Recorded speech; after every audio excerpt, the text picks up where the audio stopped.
And he too has a double fang, but he's also got one in the bottom that looks like it's already shed, but it's just sitting there. We're going to try to get that out. Yeah. Ordinarily I would not be sticking my fingers in there.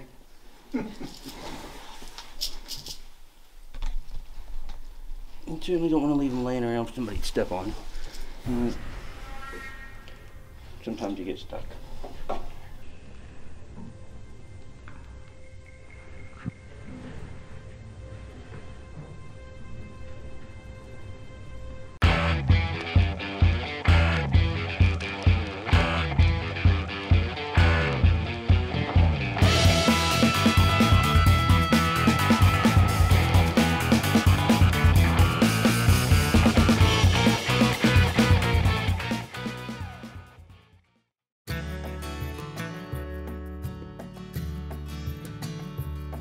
We're in Ranger, Texas today. I'm visiting with one of my good friends, Bobby Stevens.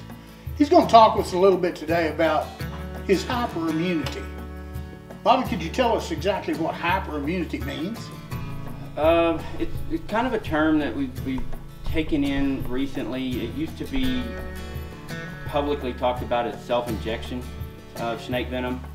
And that tend to turn away anybody that had anything to do with medicine and research. So we basically just always, from that point. I guess hyperimmunity sounds a little more sterile, doesn't it, than injecting snake venom?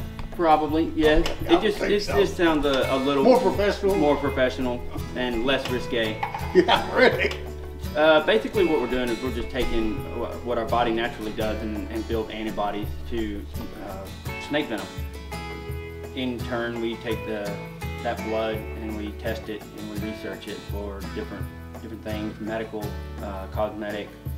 There's so much research right now that I can begin to talk about 10% of it right now.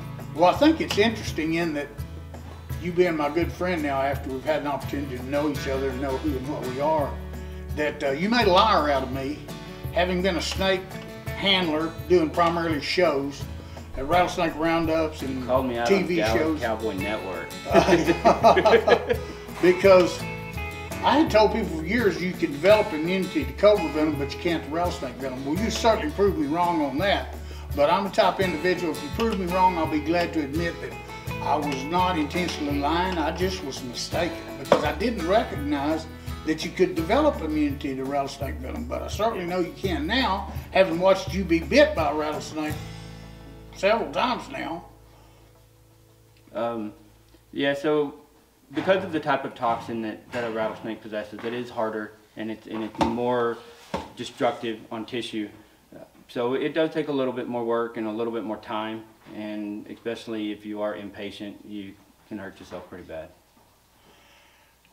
I was actually there the first time you took a live bite by a rattlesnake, isn't that correct? That is correct. That's been 3 or 4 years ago? 2015, early part of 2016. So, okay, I thought it had been about 5 years ago. Almost 5. Because after you and I had met and we talked at great length about our various interests, and you had told me that you'd been injecting rattlesnake venom for as long as you had, I was kind of intrigued, a little bit nervous about it because I had my preconceived notion, which I think everybody does, about a person who's willing to intentionally inject himself with venom. But having got to know you, I know that your intentions are pure. I mean, you honestly want people to know and understand what you're doing can be advantageous for research, for study, for building up the capacity to make various antivenoms and stuff like that. So I know we came to your house, we brought some equipment that I had back then because we were producing some videos, and we actually shot you getting bit on the arm by a rattlesnake. And being a rattlesnake handler for many years and having been bitten 12 times by rattlesnakes myself, I got to tell you, I cringed a bit when I saw him do that intentionally. But you walked away and survived it and didn't suffer too much dramatic ill effects. So tell us a little bit about how you have developed that hyperimmunity. There's several methods, but the most sterile and the best process is taking through serial dilution diluting it with pure saline, clean saline, sterile saline, and making sure your doses are always accurate. And then as you do these injections, the antibodies develop within 18 to 21 days. You start that cycle again. Once you are comfortable knowing where you're going to be at, then you drop that, you have a new solution that's of lower dilution. And then you work yourself up until you're basically to raw venom. And then you just keep increasing that raw venom until you're at a level that you want to be comfortable at. So did you start out doing rattlesnake venom or cobra venom? I actually started out with Western Diamondback, which is the Crotalus atrox, and this region's broadband copperhead, with the intention of trying to do the 4 species that are used for crowfab. My goal was to help farmers and ranchers and some other people that may be subjective to the environment but not have rapid medical treatment. The broadband is not used in crowfab, but it was something I had local. Now, Crowfab, that's one of the companies that makes the antivenin that people use to save their lives if they're bitten by a venomous reptile. Isn't that correct? Yes and no. Crowfab is the actual medicine itself, and it's made by BTG International. Oh, okay. And they manufacture and produce it, and so the product, the medication itself, is called Crowfab, the antivenom. Now, as I understand, they inject a sheep and draw his blood out to make that. Is that correct? That is correct. Having handled rattlesnakes for 51 years, I recall many years ago when I took an antivenom that was made with horse blood. Mm-hmm. And I had a reaction known as serum sickness. Mm-hmm. And that serum sickness, I think, was worse than the rattlesnake bite. So about 40% of people suffer from serum sickness using the horse equine type antivenom. Oh, it was horrible because I broke out in hives all over my whole body and I couldn't get any relief. I couldn't sleep, I couldn't rest, I was just itching and burning and hurting. So it's a pretty miserable effect, but I took it 2 different times and got serum sickness both times. But now this Crowfab don't have that kind of side effect. Is that correct? It has a much lower percentage. Okay. Because I've taken Crowfab a few times and I've not had any of those side effects from that specifically. So the last numbers I think are a little under 20% for an allergic reaction. And but that's still, I mean, they can treat an allergic reaction pretty well even in a hospital. So I mean, outside of a hospital. So most certainly you want to take antivenom when the opportunity is there. So let us know, how many years did it take you to get to the point where you can now take those direct rattlesnake bites with a little bit of ill effect, but not too dramatic, not as bad as it would be if they bit me? So it took a little over a year to do a juvenile snake bite. Building up to a full adult, I would say probably about 2 years. Okay. And then at what point did you start injecting cobra venom? I guess about once I had developed the hyperimmunity with Western Diamondback, I had worked on copperheads and cottonmouths at the same time. And all of those are a cytotoxic venom. And I wanted something that was cytotoxic. And about how long since you started injecting cobra venom? Once I developed the Western Diamondback and several of the other locals, I would say about 3 years after I had started injecting, and it took me about a year to develop where I could probably take a small juvenile cobra bite. Okay. When you began injecting, did you receive any ill effects, or did you get sick, or did it hurt? It always hurts. Okay, when you get closer to raw venom, it always hurts.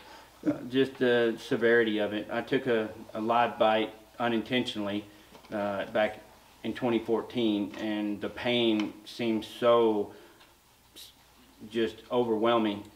But once I took my first live bite intentionally and I knew what to expect, it just didn't seem to be as painful. It got a little easier, I guess. Got a little easier.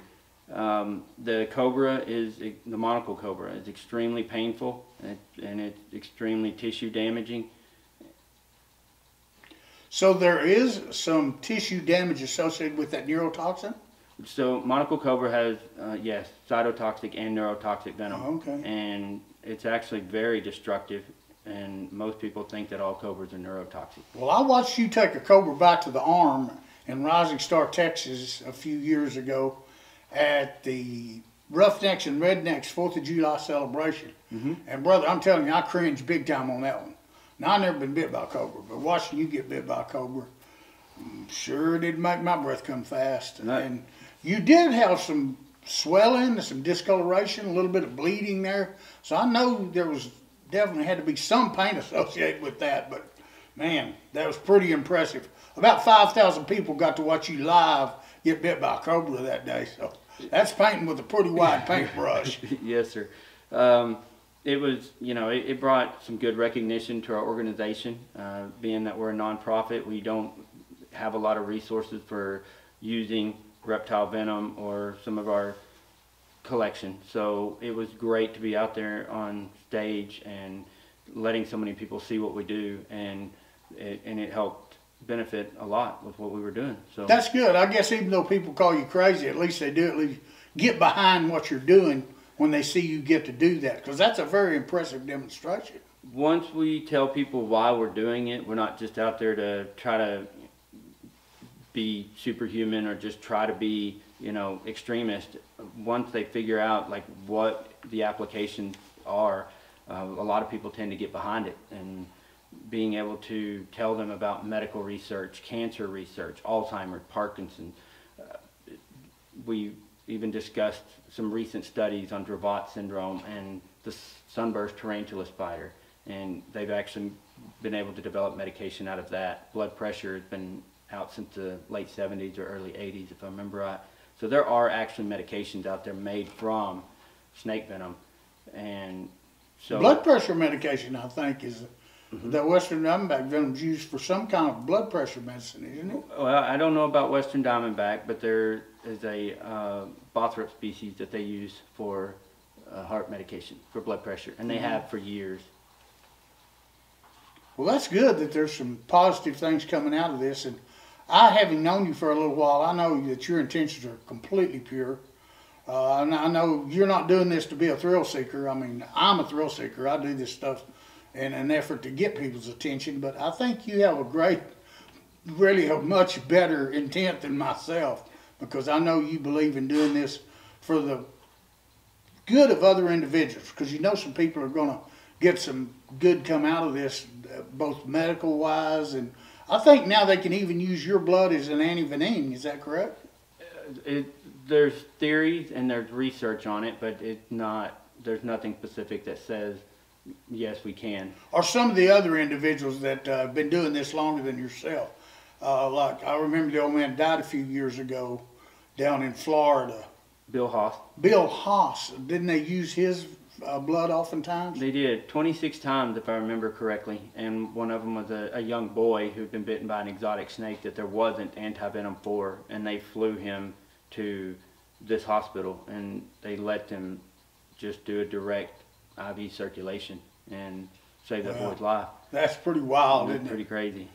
I spoke with Mr. Haas on the telephone. He and I never met in person, but he was a fascinating man, and you know, he, I guess, broke the ground that you're traveling now. Is that correct? That is correct. He is the legend, and just about anybody involved, especially with the older generation involved with reptiles, are familiar with Bill Haas, and he's definitely a groundbreaker. Well, tell us where you're at now with your research and with your development and what you're doing here in your laboratory. It'll give us some sense for where you're headed with the stuff that you're doing right now. So we were actually on a pretty fast track last year with some bacterial research. We were finding that the antibodies that had been developed was naturally resistant to staph, E. coli, different types of bacteria that had a major effect on the human population.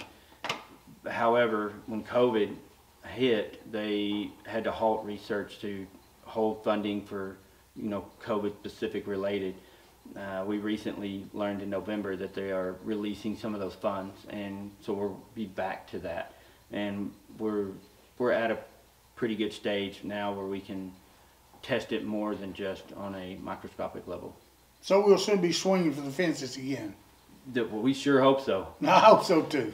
Absolutely. I know you're doing a good thing, and I'm proud of the work that you do. I'm really happy to be a friend of yours and be able to come and talk with you about the various things that you do, because they're so dramatically different than what I do.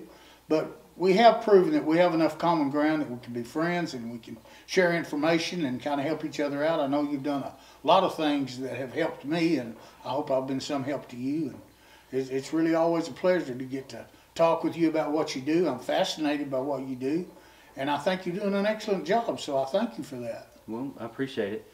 I think you have a special treat for the individuals that are watching this video. Can you tell us what that's going to be? So I take a mixture and inject myself with venom. So today I will demonstrate how that process works, where I inject. I choose my abdomen, and it's usually one of the highest fatty contents on anybody's body, so fat helps with dilution, and also it can't hurt if it eats a little bit of it away. So not quite as bad anyway. Yeah, not quite as bad. So I'm gonna reach back there behind your head, and I'm gonna grab some of this stuff right here. And everything we do is sterile. We don't hardly do anything. So everything is new and clean. Leave that one on there for now. And this is a pre-mixed solution. This is actually at a 1/50th. Pretty much 1/50th is what I like to do almost on a daily basis. That way it's always flooding. It's constantly in your bloodstream. Right, and now this is Prolis atrox. This is actually 3 different venoms. Oh, it is, okay. So this is a Prolis cocktail. atrox, southern copperhead. There's some specific medical research that I'm looking into on that one, and then just the western cottonmouth, and okay. that's just because it's local in our region. And so we're gonna take in about a little over 5 units.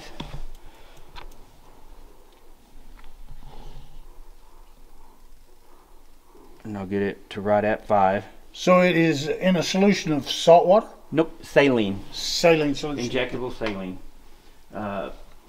There's other techniques out there using distilled water. Some I've heard even using tap water, but don't recommend it because of infection. You know, you just never know what you're going to get into. So I usually will just find a spot, doesn't really matter where.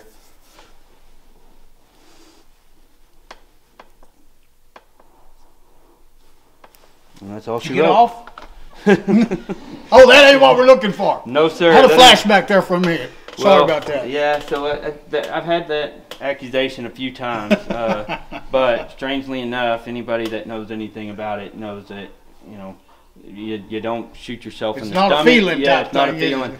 But I do get a lot of comments from people that are diabetic, and they make comments about, well, that's how you do, you know, insulin, and yep, pretty much. Yeah. And the concept is very similar. So there's a mild burning. It's about a sensation of a 1, and you're going to see a slight edema where it just swells up a little bit, and then about 8-10 hours it'll be at its maximum. You'll see a circular dot about the size of a quarter or $50, and then about a day or so it just disappears. And you inject on this level how frequently? Every single day, but I get some busy days. And some days are later than others, and so it's frequently. Most days. Most days, yeah. Great. All right, is there anything else you want to tell us about what you're doing now to give us an idea of kind of where you're at and what's going on? So we are a nonprofit organization, so we're always looking for donations and a little bit of funding. So anything that can help us with our process, some of our expenses. We've recently purchased a 7,400 square foot building. We are in the remodel stages of it, and we had some contractors come in and tell us it was, $300,000 or better to get what we wanted. So it's a slow doing process. It yourself, aren't you? Well, some of it, yes. Yeah. There's a lot of it, we can't do ourselves. But once. So do you have a website?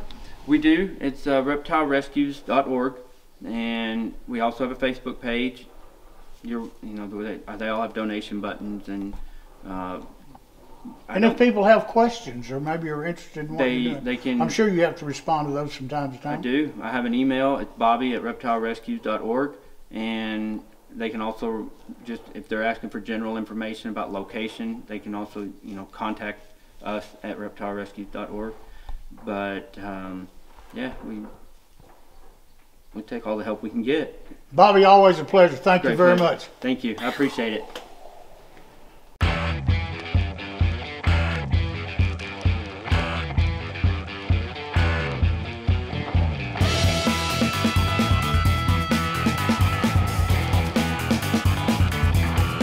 Where else you gonna see a 70-year-old man with a store-bought leg on one side that can do more than a lot of 30-year-olds that have got both their legs?